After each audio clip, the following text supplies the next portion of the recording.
Welcome to episode 354 of FBI Retired Case File Review with Jerry Williams. I'm a retired agent on a mission to show you who the FBI is and what the FBI does through my books, my blog, and my podcast case reviews with former colleagues. Today, we get to speak to retired agent Tracey Harris Branch, who served in the FBI for more than 24 years. In this episode, Tracey reviews a hate crime investigation involving the murder of Memphis Code Enforcement Officer Mickey Wright, who was murdered in the line of duty because of his race. The subject, Del Martis, was a self-proclaimed racist with anti-government views. Initially, Martis was convicted by the state of Tennessee of the local murder, which resulted in a 15-year sentence. However, once allegations of racial bias surfaced, Tracey's investigation was initiated and resulted in the conviction of Martis for a federal hate crime and a sentence of life in prison. Sadly, Mickey Wright's body was never recovered. Tracey's first FBI assignment was to the Newark Division, where she worked on international drug investigations, public corruption, and terrorism matters.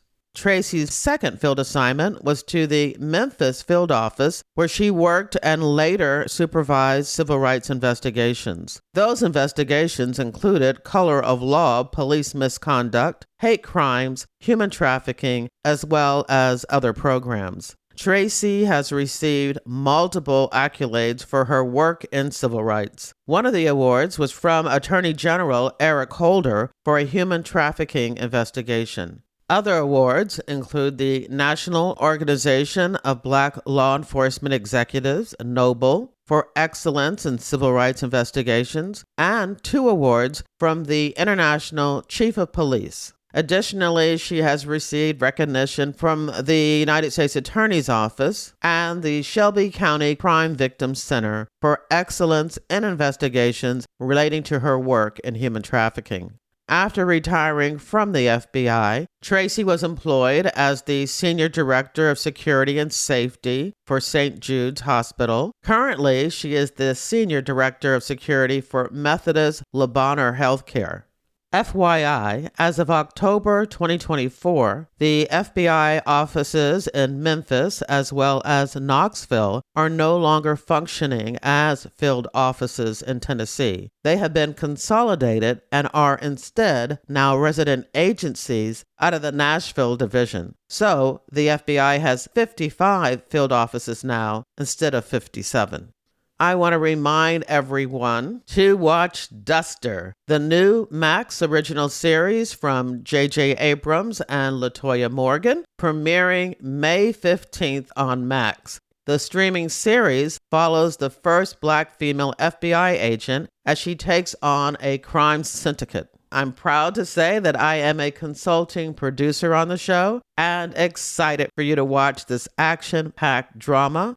At the end of the month, in a special episode of FBI Retired Case File Review, I'll interview executive producer, showrunner LaToya Morgan, and lead actress Rachel Hilson. In your podcast app's description of this episode, there's a link to the show notes at jerrywilliams.com. You'll also find links to where you can buy me a cup of coffee, join my reader team about crime fiction and the FBI and books, TV, and movies, and learn more about me and my books. Thank you for your support. Now here's the show. I want to welcome my guest, retired agent Tracey Harris Branch. Hey, Tracey, how are you? I am doing well. How are you, Jerry? I'm doing great. Now, we had a chance to connect on LinkedIn about the work that you did in Memphis, and I was fascinated to hear that you had spent a good portion of your career working civil rights investigations. Yes, that is very true. And thanks so much for the connect on LinkedIn. I did spend the vast majority of my nearly 25-year tenure working civil rights cases and advocating for victims. And I really think that's just the fabric of who I've always been. I was actually a social worker before I became an FBI agent. And so having that servant's heart, it's just always been the person I've been. Well, before we get right into the case that you're going to review, could you just give everyone a refresher course in the different violations that are covered under the umbrella of civil rights? I don't know if this has changed since I retired back in October of 2022, but during my time in the Bureau, civil rights encompassed hate crimes, it encompassed law enforcement misconduct with police officials. Human trafficking was under the civil rights umbrella. And then subsets of that, I mean, you could peel it back to, housing discrimination and on and on.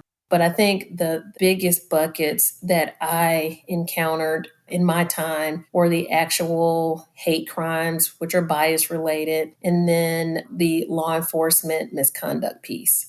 All right. And this particular case is a hate crime case. Correct. All right. Where do you want to start? So I think I will start to kind of give some context of how the Bureau even became involved in this case, if that's okay. Yeah, that works fine. Okay, so our victim was an African American male. His name was Mickey Wright. And back in 2001, in April of 2001, and actually it was April 17th to be exact, that date is etched in stone in my mind. He was working as a county code enforcement officer in the city of Memphis and had gone to this used car lot in the course of doing his business as a code enforcement officer. And he encountered Dale Martis. He was a white male business owner. He owned a car lot. And he was actually known for having code enforcement violations. And so on that day, Mickey had gone there and was going to give him not even a citation, not a citation, but a warning for some things that he had not corrected. And let me just say this, that was the first time Mickey had gone to that business. He did not know Dale Martis. And after that, he went missing. Now, the state conducted an investigation, and there are a lot of things happened during that investigation. That would probably be another podcast, but they did not investigate the case as a hate crime. The case was investigated as just a simple, missing person. And then later they charged Dale Martis with murder. They never found a body. A lot of witnesses were uncooperative because they were terrified of Dale Martis. And so their case was pretty circumstantial, and it resulted in Martis entering into what's known as an Alford plea, which means that he really did not admit guilt. And the agreed upon sentence was like 15 years. And if you can imagine, Mickey Wright's family was absolutely infuriated. They already didn't have the body, and now his killer is going to get a 15-year sentence. And so it was a big public outcry by his family and specifically by a congressman here. And that congressman, Steve Cohen, actually came to the Bureau in 2007. So this is, about 6 years after the initial murder, and met with our civil rights team. And he asked the Bureau if we could look at this case from a hate crime lens. I mean, it was well known that Dale Martis was, he had a lot of biases and they were outworked. He was very clear about, what he believed. There was a congressional inquiry. So we opened a federal hate crimes case, and I was assigned as the investigator. And I investigated the case from start to finish all over again. Even though there was the state case that was there, myself and the prosecution team, which included DOJ and our U.S. Attorney's Office, we decided that we were going to start from the beginning and just do it all over again. And so that's what happened. That's what we did. We started at square one, investigated it from the second that Mickey went missing, and went from there. All right. And I do want to backtrack a little bit and talk about that Alford plea, which is like a no contest plea, where basically the defendant is not admitting to guilt, but just saying that he acknowledges that the prosecution has enough evidence to likely convict him if it was taken to trial. So there was no trial. He just said, you got something there, so I'm going to go ahead and do an Alford plea, a no contest plea, and you sentence me. It sounds like there was an acknowledgement that if he did plea, he was going to get 15 years. Yes. Yeah, that doesn't sound. I could understand why the family would be outraged for someone to get only 15 years for a murder that they're not denying that, they had involvement in. And let me just give you a little bit of context too, Jerry. I cultivated a very close relationship with Mickey's wife, Frances, over the years. In fact, we still remain close. I can tell you this, my initial interview of her was just earth shattering. And what I remember about that is her saying to me, Tracey, Mickey was 46 years old at that time. They had been high school sweethearts. They had been together over 25 years. They had, 5 children together. And he went to work that day and simply did not come back home. She could not remember what he was wearing. So in her mind, at least, if she could have remembered that, she could have in her mind had some type of closure. She couldn't remember for the life of her what type of shirt he had on, what actually he wore that day to even give her some peace. And so as I'm walking through these conversations, it just humanizes even more the enormity of the loss. Well, I explained to you before we hit record, that just reading about this case got me feeling anxious because it is something that you think of that would happen back in the civil rights era, back in the 1960s. And it is just unfathomable. But we know that it happens because we've heard these cases. But this type of racial hatred and evil could still exist in modern times. So tell us about how the case was presented to you. Is it something that just landed on your desk or something that you said, I would like to take this one on? I definitely did not have a choice. At the time, in the Memphis division, and Memphis is more of a medium to small office, so it's not a lot of resources in the way that investigators go. At the time, I was the only agent working civil rights matters. I transferred into Memphis in 2003, and this case landed on my desk in 2007. And so I had not worked a case of this magnitude before, and definitely had not worked a case where someone had been murdered. Because, murder in and of itself is not a federal crime. There have to be situations around it, whether it's, Indian reservation. You have to have certain other components for a murder to be worked as a federal matter. And a hate crime is one of those specifications. And so, it also made me think, to your point, that we're in 2007 and I'm in a city, Memphis, which is my hometown. But ironically, it is also the place where Dr. Martin Luther King was murdered back in 1968. And, here I am in 2007 being faced with working a hate crime based on bias, and that bias is based on this victim's race. We had the Matthew Shepard and James Byrd hate crimes before that were also just really, really, the fact patterns were just horrific and barbaric. And here we were in my division working a case that seemingly had some of the same parallels. And so we built a task force around how we were going to approach this. So I was the main investigator on the federal side.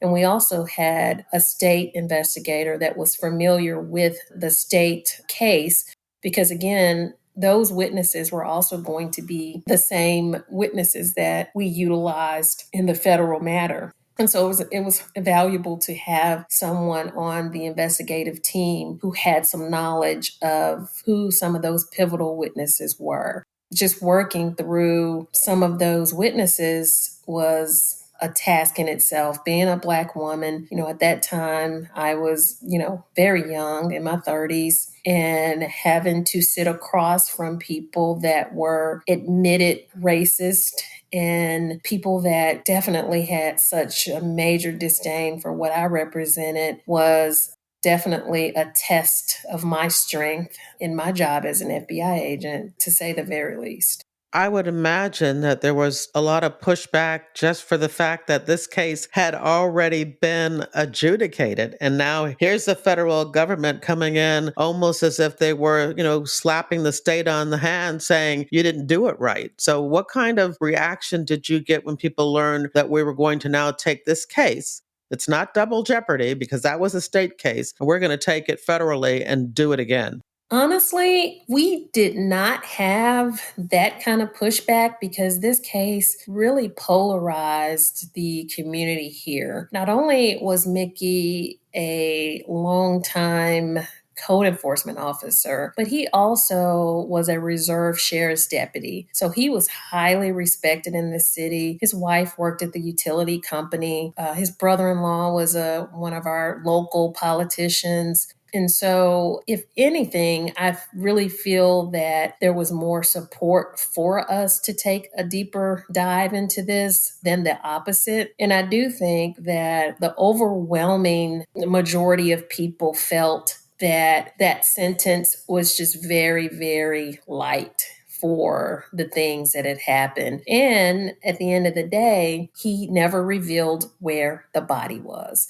And so he still was holding out. He still had some cards that he had not totally put on the table with the government. And I would imagine that was extremely painful for the family because they still didn't know. They still didn't know, and they still don't know. I've worked a plethora of investigations in my tenure with the Bureau. And the day I retired, which was October 7th, 2022, as I was packing up my office, the thing that had been on my desk, I had a picture of Mickey Wright on my desk since 2007. And that actually was always an action item for me to find his body. Even as I matriculated up the ranks in the FBI and got into management, it still was, in my heart of hearts, a task that I wanted to complete before I retired. And regrettably, I never did. You should feel some sense of accomplishment in knowing that you did provide some answers to the family.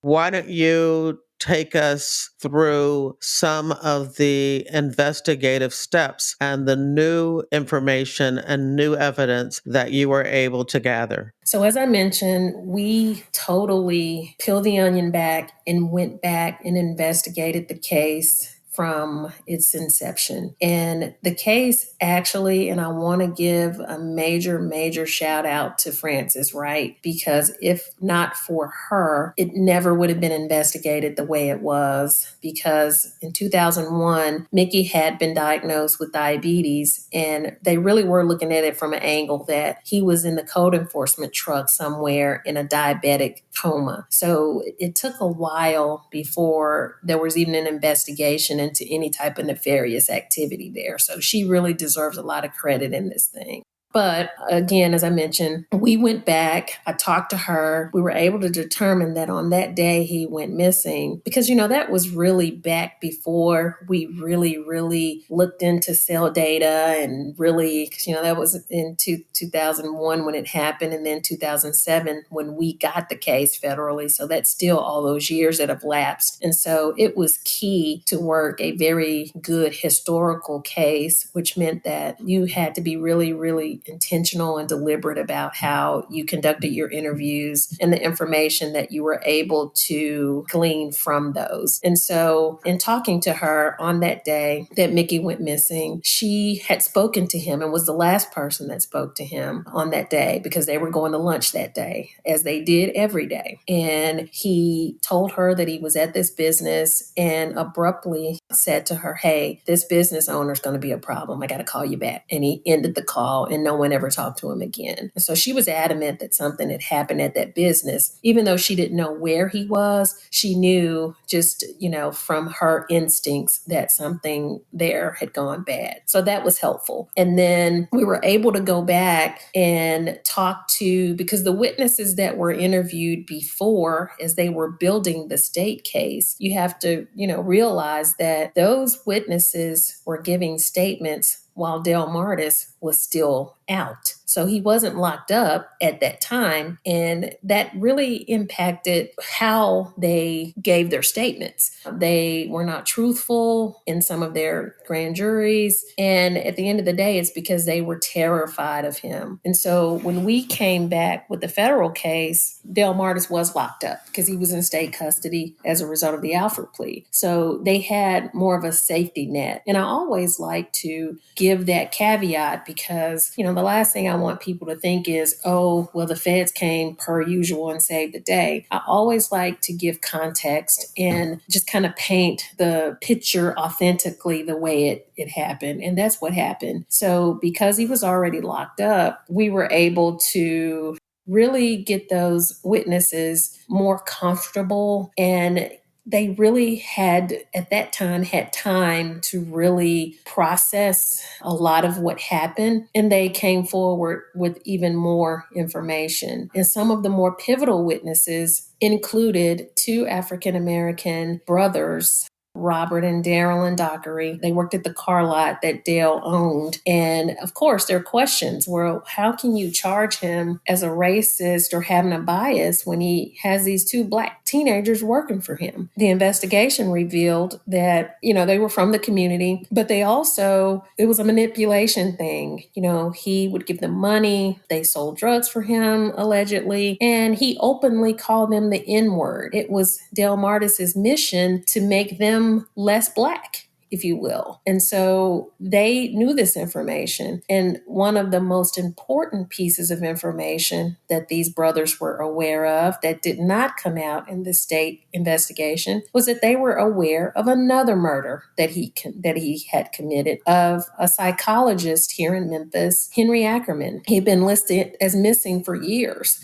And during the course of my investigation, they told us about that. And we were able to track back that information and determine that he was still listed as missing. And he was a very introverted guy. He didn't have a lot of family. His wife had passed away. People just thought he dropped off the face of the earth, when in fact, Del Martis had actually murdered him. And so when you combine all those things together with these witnesses who were already afraid, they knew about another murder that no one had ever done anything about, and they felt they could be next. And so that you have to really consider when you're thinking about just the nature of what people's testimonies are. There are always stories associated with that.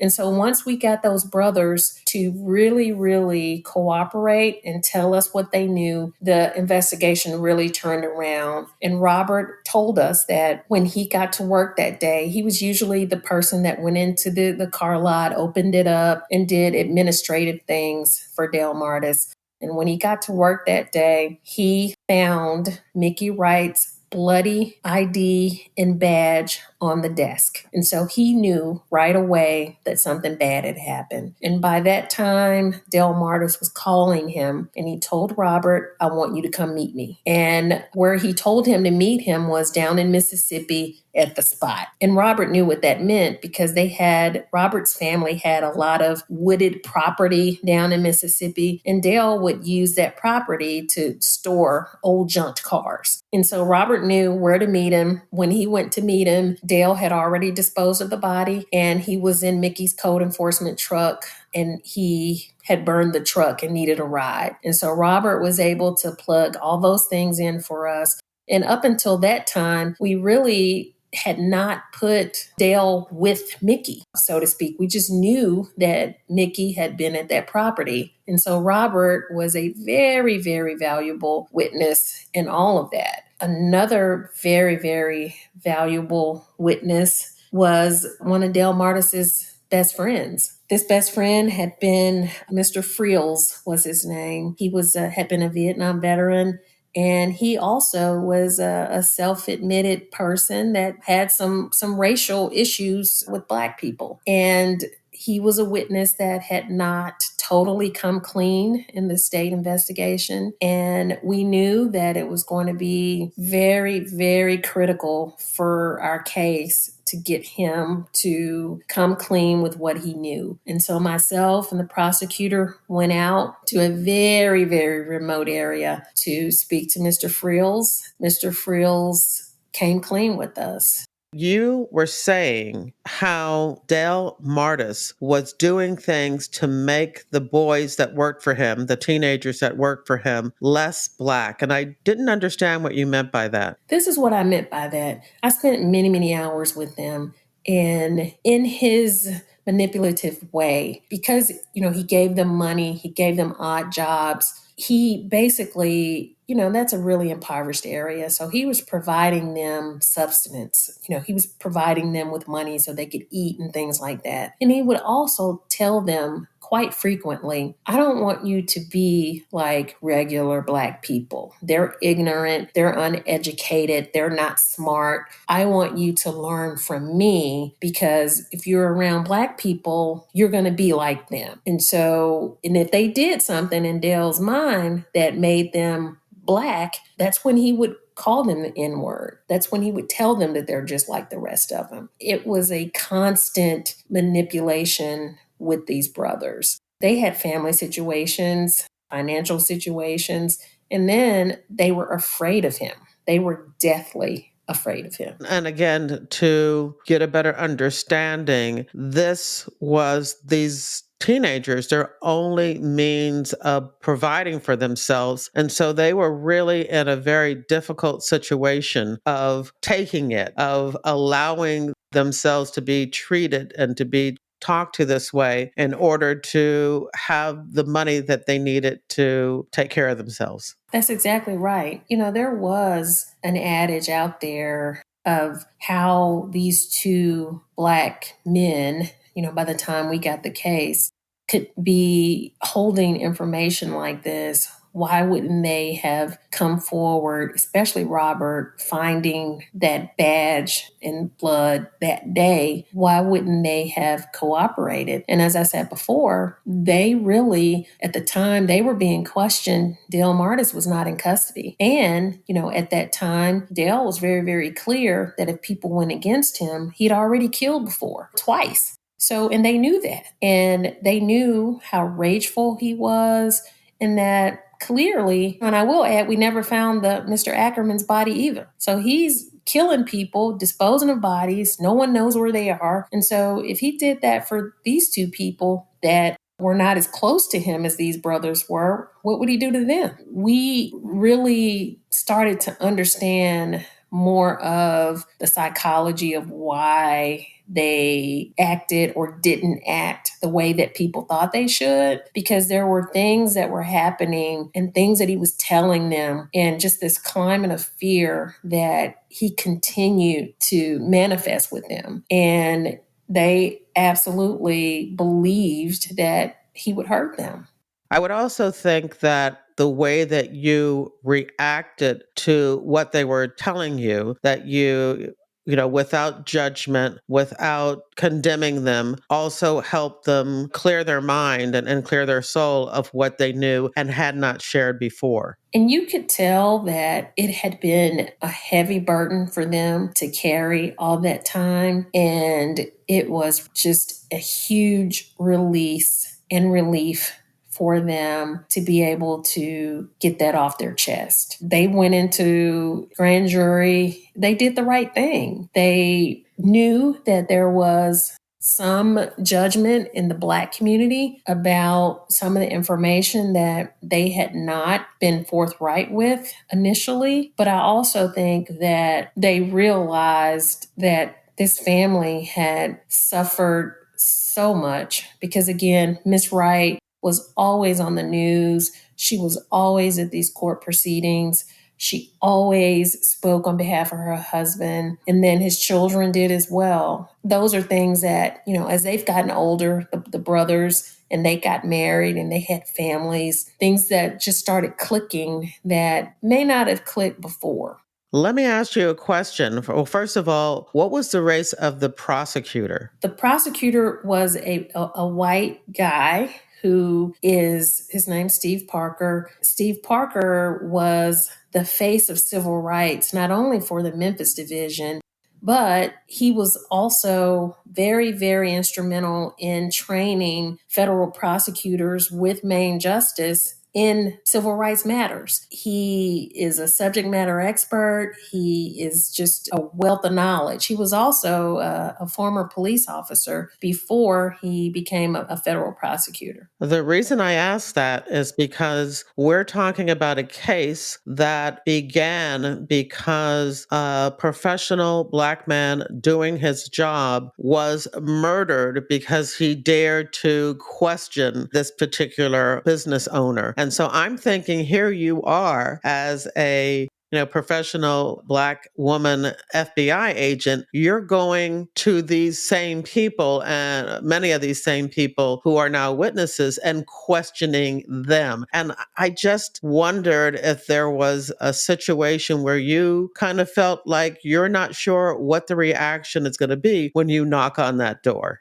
Absolutely. And going to talk to Mr. Frills was one of those situations. And I will also add that Mr. Frills did not like my partner. I'd mentioned that I had a state investigator on the task force that was assisting me with a lot of these interviews and reinvestigation of the case. And Mr. Frills did not like him. And he said unequivocally, I am not talking to you if you bring him. If you want me to talk, it better just be the Black girl and the prosecutor. And so, of course, I already had concerns just because of where Mr. Frills lived. He was an amputee, so he had mobility issues and he couldn't come into the prosecutor's office. So we had to go to him. And of course, I had some security concerns.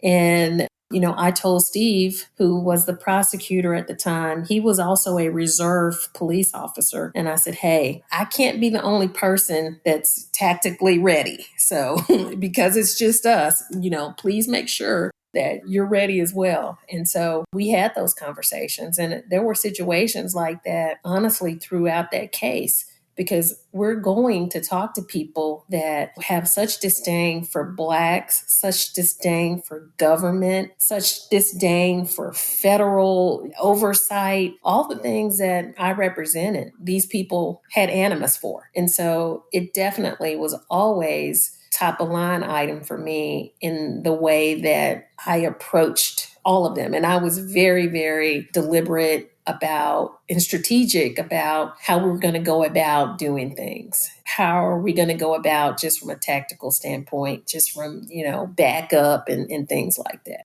Very smart and very necessary, I can see. Absolutely. So once we got those witnesses right, and I will add this, you really have to find the connections with people. Even though you could be polar opposites, there are places that you can intersect. And with Mr. Frills, even though he had the hatred that he had, he liked to date Black women. And I can't explain it. What? That was not what I was expecting you to say.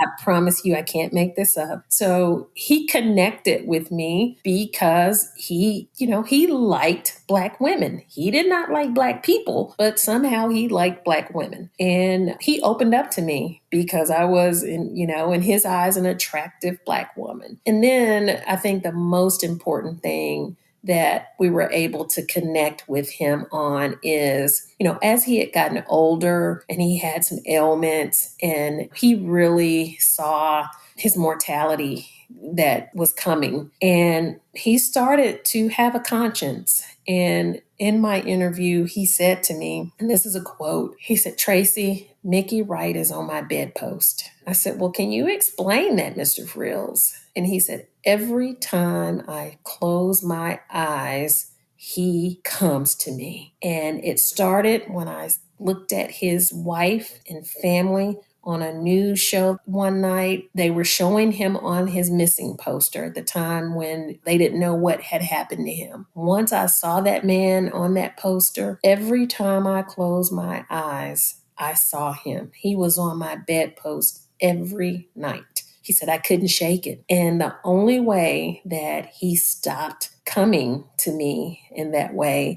was when I started talking to you guys and told you what I know.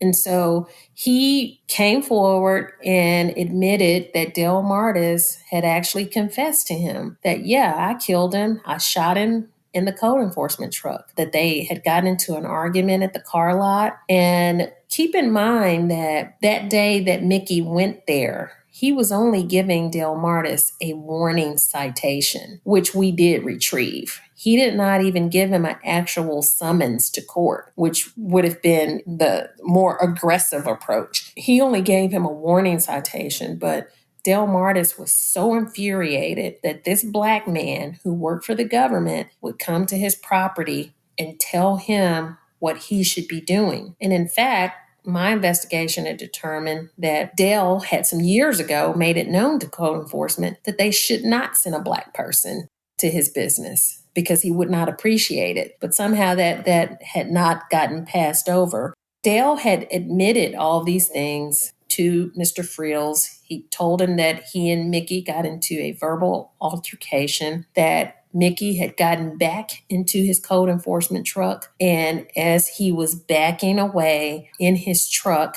that Del Martis shot and killed him in his code enforcement truck. And at which time he took Mickey's body, placed it down in the floorboard on the passenger side of the pickup truck, and then proceeded to drive down to Mississippi. Once he got down to Mississippi, no one knows what he did with the body to this day. He then called Robert at the car lot.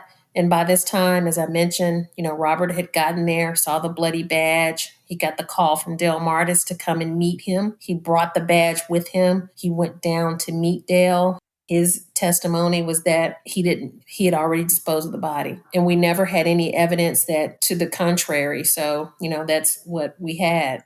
There was a newspaper article that said something about him burning it in a barrel and then taking his remains and putting it in different vehicles that were later going to be crushed. What do you know about that? We never had any evidence of that. That is what his testimony was. The way he described it, we actually consulted with a forensic anthropologist. The way that he described burning the body, you're never going to burn a body away. You're still going to have bones. You're still going to have fragments. So the way he described what he did was not biologically possible. We never really believed that that's what he did, especially after we found out that he'd kill someone else as well. And so we went down, we searched so many dozens of times the junk cars, we had cadaver dogs, we had ground penetrating radar, and we were never able to really authenticate that that's what happened. That's just what he said happened. Interesting. Again, he admitted to Mr. Frills, and I will say that he admitted it to him as a badge of honor, that this is what I did. I killed this black person. Who is he, being black, to come to my business and tell me what thus said the government? It was a bragging thing for him. He was proud of it. He had no remorse. He didn't care that he left Mickey's family with all these questions and with all of these gaps. He just didn't care. Well, without the testimony of these people that you were able to get to provide information to you, I'm wondering how the state was able to put together a case in which he felt he needed to present the Alford plea. Could you take us back just for a sidetrack, just for a second, and explain what the state did have? They didn't have the testimony you did, but what did they have? So the state did have some testimony, but the testimony just was not as comprehensive as the testimony I had. One of the things that I have not mentioned thus far is Del Martis's wife, Patsy. Patsy also became a big witness in this through the monitoring of jail calls when he was locked up. They were able to actually, in the state case, get her to acknowledge that he had made some admissions to her. The witness statements were just not as robust as the statements that we had, but they did have some witness statements. And they were able to determine that Mickey had gone to the car lot that day and that there had been some type of encounter with Del Martis and that he had not been heard from again after that. They had quite a bit of circumstantial evidence. And I'm sure, there's probably something that it's been so long that I'm not really focused in on. By design, too, I will say that at the time that I started investigating the case, there were some aspects that we didn't want to be exposed to in the state case. We wanted to really, really start from square one and not have any type of influences or anything like that. We wanted to make sure that there were no stones left uncovered. Because there were, along the way as well, just some personality conflicts with some of the witnesses and some of the investigators that had investigated it, because Mickey had been a sheriff's deputy before. Some representatives from the sheriff's department had rubbed some of the witnesses the wrong way in their approach because, Mickey was one of their reserve deputies and they wanted to really, really find out where he was and what happened to him. And so a lot of the witnesses were just not pleased about those interactions. They had to take investigators off the case, replace them with other people. There was a lot of things going on behind the scenes as well with the state case. And all the time, they were behind so many days because, again, they really thought it was more of a medical emergency because back then, code enforcement did not have a dispatch log. Code enforcement officers at that time just had their own list of what they were going to handle that day. They didn't necessarily track or check in with a dispatcher about where they were going. It took quite a while to even get all that pinpointed. It just was a lot of external strife and factors that were influencing the flow of the investigation. You had Mickey still hasn't been found. You had a lot of leads coming in saying, oh, I saw him. He just ran off. You had all these sightings. I mean, in any prosecution, it's a gamble to charge murder without a body. You have to consider all those things as well. This case just is blowing my mind. Confronting it, it's really fascinating to think I will tell about. you what was the most fascinating day in this case. Of course, I'm African American female. I am the lead case agent. On the day that we actually arrested him and brought him into federal custody. So you have me, the Black woman, as the FBI agent. The federal defender was a Black woman at the time, and the federal judge was a Black woman at the time. Oh, I love it. And so it was just, he was not having a good day that day for sure. Now, was he still in Yes. custody when? He was in state Okay. custody when we actually did the indictment. He was in state custody at the time. So we just did a writ to bring him over into federal custody. All right. So, what do you remember about his reaction to you, to the public defender, and to What the I judge? remember about that, Jerry, is you have to transfer custody. So the locals brought him in, and I had to go to the cell block. Myself and a partner had to go to the cell block to then transport him down for, because we had a plethora of pretrial things and ultimately working through his lawyers and all this stuff. So, we had meetings with him while he was in custody with his counsel, obviously. He was very, very, I could feel the aura of hate coming from him. He was a big, burly man. Actually, the first time he met me, I was taking a pair of handcuffs off of him that I'd placed on him. He looked me in my face and said, "You can't do anything right, can you? You don't even know how to handcuff me, do you? These handcuffs are not on right. Maybe you need to go back and learn some handcuffing techniques." That time, the prosecutors are in there and they were like, "Oh, wait a minute, we're not having that." And I said, "Hey, gentlemen, I got this. I got this." And I looked at him squarely in the eyes and told him, "Dale," I didn't even refer to him as Mr. Martis. I said, "Dale, you're not in control of this situation. I don't give a how these handcuffs are placed on you. You are still in custody, and I am still the agent that's in charge of this investigation. It is probably in your best interest to practice a little kindness. It's probably in your best interest, because what I'm not is afraid of you." And I looked him squarely in his eye and told him that. I sure did. I'm just going to sit with that for a moment. I tell you, I have such a smile of pride on my face. All I got to say is, you go, girl. Yeah. People like that. He was such a sociopath. He always wanted to take control of every conversation, of every meeting we had ever had. He wanted to call the shots. He wanted to take over. So it was important in that moment to level set with him and to let him know, you don't have the power. In this moment, at this time, you don't control this situation. You don't have the power to do that. You don't.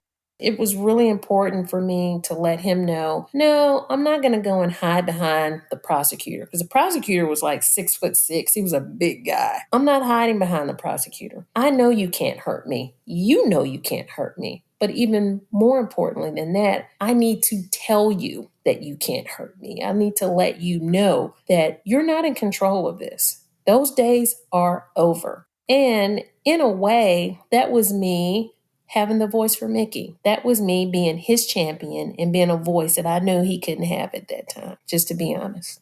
Yeah, I can see that. But I also think that it was you confronting any other biases, implied or outward, that you may have encountered, not just in your career, but in your lifetime. Absolutely. Absolutely. I would totally agree. Whew. I knew this would be a case review that would be impactful to me and hopefully to anyone listening. And I just want to reiterate before we continue how much I appreciate you sharing your case with us Absolutely. today. As I was thinking through getting prepared for this, and I've worked a lot of cases, not many to this magnitude. Normally if I'm on a panel or doing any type of presentation, I have to go and let me brush up on my facts. Let me go and make sure that I'm aware of who said what when. With this case, because of all of the horrible things that happened and honestly how it really personally impacted my life, I live with the vivid details of everything that happened. I don't have to refer to an article, refer to case notes. I can tell you from the hip everything that happened with that case. Everything.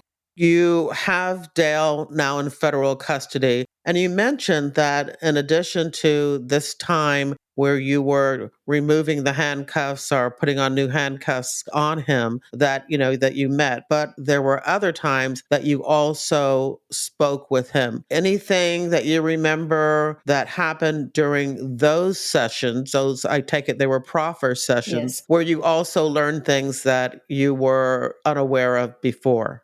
Not really. Only thing that I would probably add is after we became aware of the murder of his friend, Henry Ackerman, and Henry Ackerman was a white guy. And the facts of that murder, according to what Robert Dockery told us, was that he actually had moved out of town. He had actually been in Maryland, living in Maryland. His wife was deceased. He only had a sister. The sister did not live in Maryland, but I can't remember where she lived. Mr. Ackerman had come to Memphis to purchase a vehicle and had stopped in to spend some time with Dale. And what they had in common was that they were gun fanatics. They went to gun shows together. And Mr. Ackerman was a psychologist by trade. So they got into an argument and Dale killed him while he was visiting here. Well, Mr. Ackerman's family did not even know he was in Memphis. So they only reported him missing in Maryland. They didn't know that he'd actually traveled here. And so we were able to close that loop together. And so that was one of the things that I had to speak with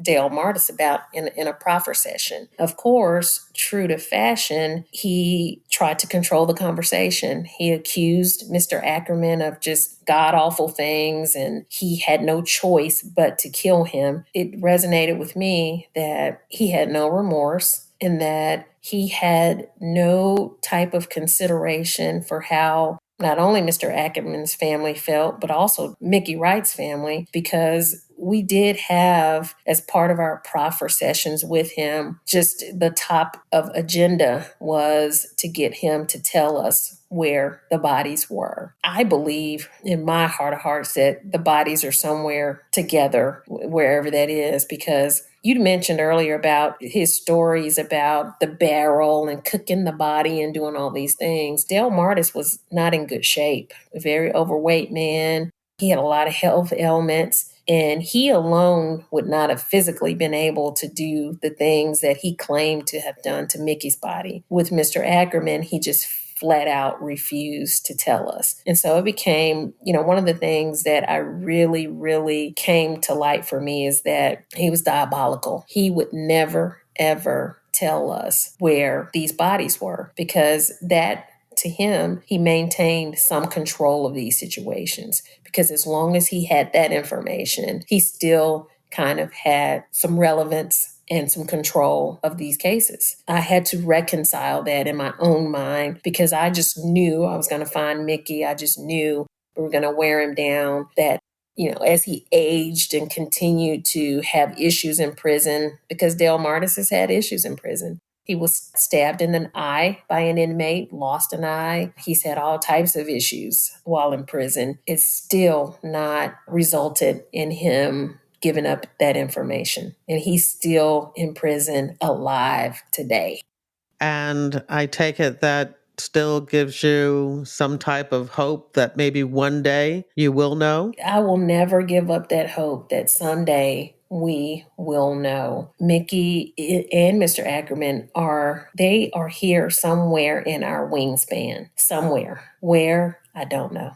Dale Martis pled guilty on what would have been the first day of the federal trial. That's how long he drew this thing out with this case. And that was in 2011 that he finally pled guilty in open court in a straight up plea with no consideration to killing Mickey Wright because he was Black through the course of his employment as a code enforcement officer. Also on that same day, he pled guilty in state court to killing Henry Ackerman for no reason at all. Even after that, after he, pled and was convicted and was sentenced to a federal life sentence, and this may have been prior to his sentencing. This was prior to his sentencing. I got our SWAT team here and we came up with a plan, because supposedly, he was going to give the body up now. He wanted to give the information up. We got approval. I mean, you would know the type of approvals we had to get a convicted hate crime murderer out of prison to take us to where the body was. It took a lot. It took a lot of approvals, but we did. And so we had these armored vans and all this stuff, and the whole SWAT team and snipers and me and the prosecutor, his lawyers, to take us out with him to have him to finally take us to the body. And that day was a wild goose chase.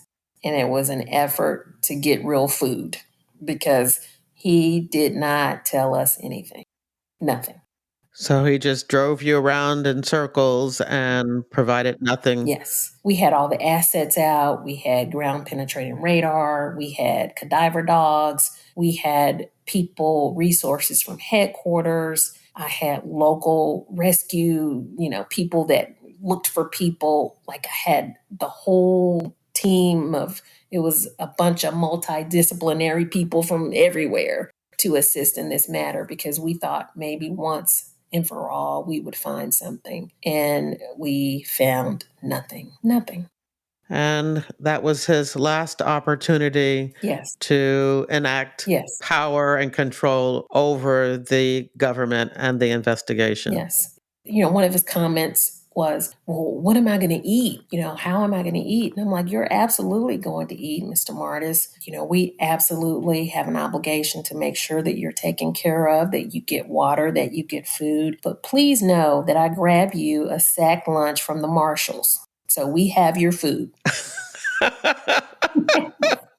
I can imagine the look on his face right now because he's thinking McDonald's, Chick-fil-A, Oh, he thought he was Wendy's. going to get pizza. Oh, pizza. Oh, my goodness. Like, I have your sack lunch right here, sir. Okay, I think you just snapped him back to reality when it came to exactly who had the power and That's who right. was in control. Absolutely right. Well, I want to really thank you for reviewing this case. And I know I use this word all the time, but it's the word I like to use. And that's fascinating to get a look at this civil rights hate crime case from the investigator, the agent that actually investigated it. So I really appreciate you sharing it with us today. And I thank you for the platform because any agent that will tell you they've worked a case like this and that it has not personally penetrated them, I think that's just not true. You cannot, it's not possible to work something like this, to get ingrained in the family, to really understand just evil in people and to have to continue to work, keep your composure, continue with proffers, sitting across the table from people like this. And so I think for me anyway, to have this type of forum and this type of platform is therapeutic because while you're working with the Bureau, even though I've done presentations on this case, you are limited and you are, I think, by design, you can't really show vulnerabilities. But if I'm being honest, I still, right now, at this moment, I have chills. I was assigned this case in 2007, which is 18 years ago this month. It's still something that was left undone. Those rocks uncovered that we talked about, I still never found his body. I mean, I never did. So we're at the point of the episode where we get to learn a little bit about you. And one of the things that I wanted to make sure that everyone understands is that Black women make up about 1% of the FBI's special agent ranks. And so we are rare, I like to say, and I've heard other people say that we're like unicorns. I would really be fascinated in hearing about your origin story, when and why you joined the FBI. Thank you for that. So, my origin story is definitely one of overcoming adversity. So, I'm a first generation college student. I'm a second born of 5 children. My oldest sibling, which was my sister, with special needs. I grew up being a champion for those that had limitations, if you will. I went to college on a full scholarship because I was a valedictorian of my high school because I knew my parents could not afford to pay for me to go to college. So I really buckled down and I knew that scholastic achievement was going to be my ticket. I went to undergraduate at the University of Tennessee at Knoxville, where I majored in the social sciences, graduated in 4 years, became a social worker here in Memphis, working child abuse investigations. While working as a social worker, I enrolled in grad school because my job at the time paid for a portion of it. I started studying criminal justice and criminology for my master's. And that's when I became interested in becoming an FBI agent. I never met an FBI agent before that. I'd never seen them at a career fair. They clearly did not come to my high school in the inner city, so I'd never met a special agent before. But as I studied on my own about the job, and that was prior to the internet or anything like that, I decided one day, and I've told this story a lot of times, and it rings true to just who, the person that I am. So I decided about a month before I completed my master's that I was just going to call the FBI. So I called the FBI here in Memphis and asked to speak to the recruiter. At the time, it was Dick Gray. He was working as a recruiter. He was on the end part of his career. The switchboard operator asked me, "Is he expecting you to call?" And I said, "No, ma'am, he isn't. He doesn't know me." She said, "Okay, well, I don't know if he'll take your call, but let me see." Dick took my call. He said, "Well, hey, hi, darling, how are you?" And I said, "I'm doing well." I said, "I am 25 years old. I will have my master's degree next month. And I think it's a place for me in the FBI. And I just wanted to know if you could tell me more about your special agent position." He held the phone for about 30 seconds. And he said, "Do you have some time today to come down and talk to me?" I gathered my composure because I wasn't prepared for that response. And I said, "Sure." So the ship was sailing. I went down to the FBI office that day. I spent 3 hours with Dick Gray. And during those 3 hours, he never asked me if I could shoot, if I could run. He never asked me any of those any of those things that you were required to do as an FBI agent. Rather, he told me, he said, "I don't know if you can run, if you can make it through the academy." He said, "But you have some tenacity and you have some integrity, and I could work with you on a team." And he said, "Do you think you can be available next week to take the written test?" And I said, "Sure." I didn't know anything about the situational judgment test. You couldn't study for that. All I know is that I'd been afforded an opportunity and that I was going to do my best to pass that test.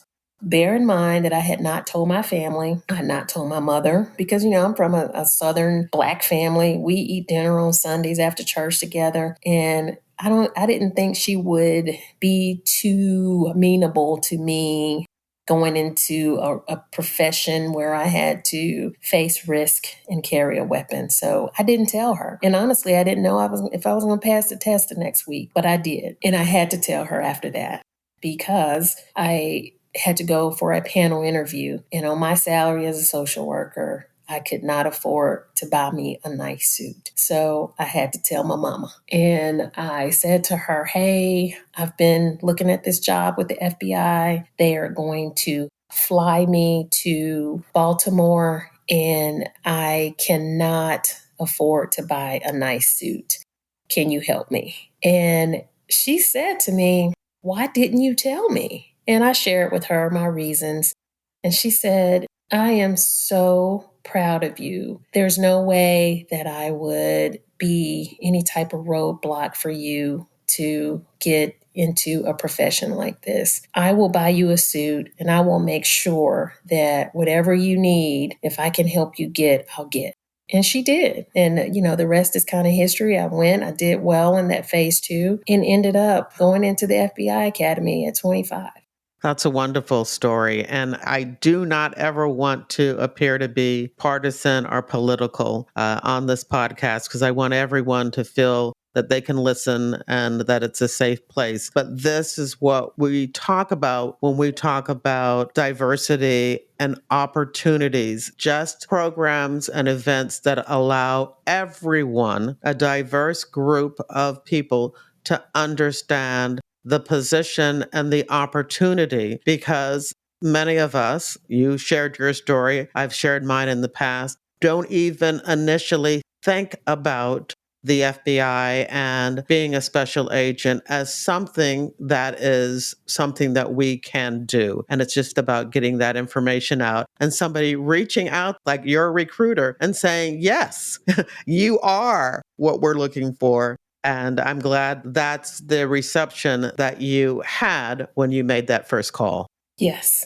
All right. So after the academy, I understand that you were assigned to Newark. How did you get back from Newark to Memphis, where you were initially from? So I got back to Memphis because that sister that I told you about that was special needs that I had to kind of stand in the gap for, she was diagnosed with terminal cancer back in 2002. It was not, it's terminal, was not treatable. Part of her limitations was that she was also legally blind. And so it was going to require a whole lot more assistance than my mother could do by herself. And by that time, my father was deceased. And so I received a hardship transfer to come back to Memphis. And that's where I was assigned to work civil rights because I had not been working civil rights in Newark. So it was just a whole new thing that came with my transfer into the Memphis division.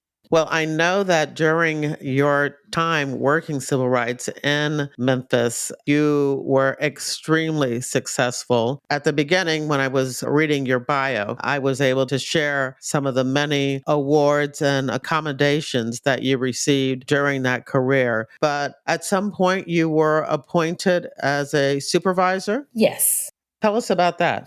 I was an agent for 17 years before I matriculated into the management program. And the reason is because I immensely enjoyed my work. I loved helping people, being a voice for victims, and bringing justice to them and their families. But by that time, I had become a mother and I got married. I'd had 2 children. My children are only 15 months apart. I knew through just talking with some mentors in the Bureau that I could still have some impact, that I could still make a difference from a leadership capacity. In 2015, I became a supervisory special agent. And the good thing about it is that I got an opportunity to oversee those programs like civil rights, the hate crimes, human trafficking, child exploitation, all of those violations that I'd worked as a street agent. And so I had just considerable experience, knowledge.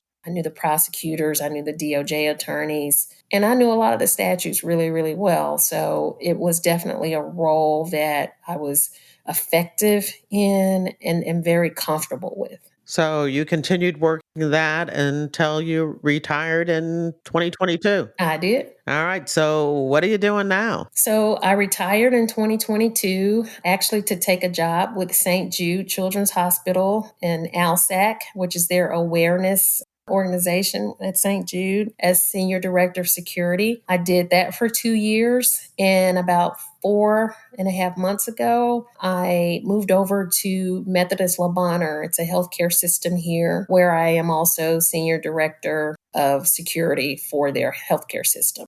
I am sure with your years of experience, they're happy to have you there at the institution. Yes, they are. We're at the point where I give my guest the last word. So what would you like to say? I would like to say that in any profession that you embark upon, just make sure that you really do have a passion for what you do. And the Bureau afforded me that opportunity. And on the onset, I didn't realize that it would be that impactful for me. But in the end, it ended up being exactly what I wanted to be when I grew up. And that was having a voice for people that either could not have their own voice, could not find their voice, or that at times weren't allowed to have a voice. I was able to do that in so many instances. And that was rewarding for me. It was fulfillment for me. And it just took job satisfaction to a whole new realm. So that is actually just part of my legacy. And I'd like to think that it's been a good one. And that's the end of the interview. In your podcast app's description of this episode, there's a direct link to the show notes where you'll find a photo of Tracey Harris Branch, along with articles about the murder of Memphis Code Enforcement Officer Mickey Wright and case-related images. There's also a link to other FBI retired case file review episodes featuring hate crimes. Don't forget to watch the new FBI drama Duster, premiering and streaming on Max May 15th. I hope you enjoyed the interview and that you'll share it with your friends, family, and associates. You can show me just how much you liked it by buying me a coffee. There's a link in your podcast app's description of this episode, or you can visit jerrywilliams.com and tap on the little coffee cup icon in the bottom right-hand corner of my website. Don't forget to follow FBI Retired Case File Review on your favorite podcast app.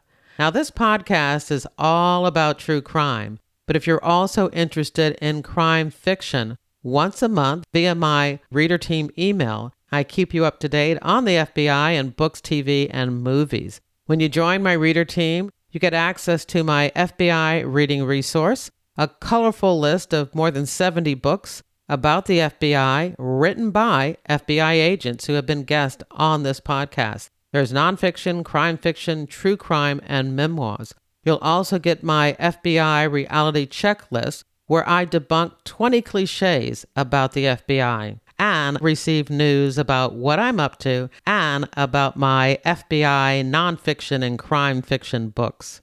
I want to thank you for listening to the very end. I hope you come back for another episode of FBI Retired Case File Review with Jerry Williams. Thank you.